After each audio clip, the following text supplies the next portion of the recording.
This chart shows U.S. crude exports hitting a record peak of 6.44 million barrels per day in April 2026. The U.S. achieved historic energy dominance. But overlaying the Consumer Sentiment Index reveals a contradiction. At the exact moment exports peaked, sentiment plummeted to 49.8. That collapse in economic confidence is concentrated heavily among middle-income families. For these households, the cost of living has driven one-year inflation expectations up to 4.7%. The direct source of that psychological damage is the visible price of fuel.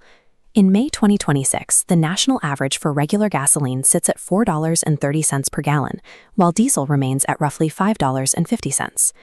The United States is pumping and exporting more oil than ever before, yet domestic consumers are suffering a severe energy price shock. The cause is a complex failure of global logistics, benchmark decoupling, and refining mismatches. The logistical failure began on February 28, 2026, with the commencement of Operation Epic Fury, a military conflict involving the U.S., Israel, and Iran. Tracing the precise physical impacts of that conflict step by step explains how a localized geopolitical event generated a massive 0.9% monthly jump in the U.S. Consumer Price Index. To calculate the true cost of the 2026 crisis, we must look past top-level domestic production numbers and focus on the physical constraints of the global supply chain. Operation Epic Fury required massive kinetic output, logging over 10,000 air sorties within a 38-day window of major combat operations.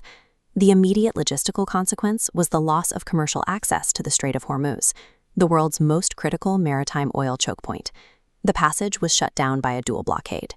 Iranian forces deployed naval mines and struck energy infrastructure, while the United States enforced a formal naval blockade to cut off the regime's oil exports. This effectively severed the Persian Gulf from the global market. By April 2026, roughly 9.1 million barrels per day of crude production were physically shut in. Outside the Gulf, refineries still needed to operate. In March alone, global oil inventories were drawn down by 205 million barrels to compensate for the missing supply. Brent crude, the international benchmark, absorbed the blockade's shock, surging from $61 in January to a record $118 in March. Plotting the U.S. benchmark, WTI, shows a divergence. It topped out near $106, creating a record $25 spread by March 31st. WTI traded at a heavy discount for two reasons: a relative abundance of crude trapped within North America, and aggressive intervention by the federal government. To suppress domestic pricing, the Department of Energy announced a massive 172 million barrel exchange from the Strategic Petroleum Reserve, injecting immediate liquidity into the U.S. market. The data shows that the United States possesses cheaper crude than the rest of the world. However, that geographic advantage is severely bottlenecked by the physical limits of the domestic refining system. If WTI crude is trading at a significant discount, it raises a logical question: why are retail fuel prices climbing vertically at the pump? The answer lies in the complex physical infrastructure of the U.S. Gulf Coast refining sector.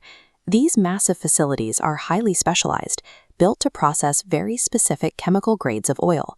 Gulf Coast refineries require dense, heavy sour crude, exactly the type of oil trapped behind the Strait of Hormuz blockade. Meanwhile, Asian and European markets are aggressively buying up America's light sweet crude to replace their own lost barrels. This chemical mismatch created a massive spike in what the industry calls the crack spread, the profit margin refiners collect between the cost of unrefined crude and the wholesale price of the finished retail product. This bar chart measures the distillate crack spread in New Harbor. Between April 2025 and April 2026, that margin more than doubled, jumping from 68 cents to $1.42 per gallon. Major refiners like Valero and Phillips 66 are operating at near-peak utilization rates of 89.6%. But because of the heavy sour crude shortage, they physically cannot push enough volume through the system to bring those margins down. This capacity strain collided with an unavoidable seasonal deadline, the mandatory transition to summer blend gasoline. Summer blend fuel requires a lower Reid vapor pressure to prevent evaporation and smog in high temperatures. Modifying the fuel to meet this environmental regulation inherently restricts total supply, reliably adding 5 to 15 cents to the price of every gallon. The supply became so constrained that the EPA issued an emergency waiver allowing the continued sale of E15 gasoline, fuel with 15% ethanol, just to increase total fluid volume and buffer the summer price jump. Because of strict chemical requirements, the domestic refining sector acts as a highly congested toll booth. It is converting discounted domestic crude into hyper-expensive retail fuel and pocketing the massive spread. While regular gasoline prices capture consumer attention, the more severe structural crisis is occurring in the commercial market for middle distillates. This chart maps current U.S. stockpiles against their 5-year seasonal averages. Commercial gasoline inventories are down a manageable 2.4%. Distillate fuels, primarily diesel, are operating at a critical 11% deficit. This shortage is chemical in origin. Russian and Middle Eastern crudes naturally yield high volumes of diesel when refined. With those specific supplies blocked from Western markets, global diesel output is structurally capped. That physical scarcity caused diesel to surge 56% to $5.49 per gallon, creating a massive diesel premium.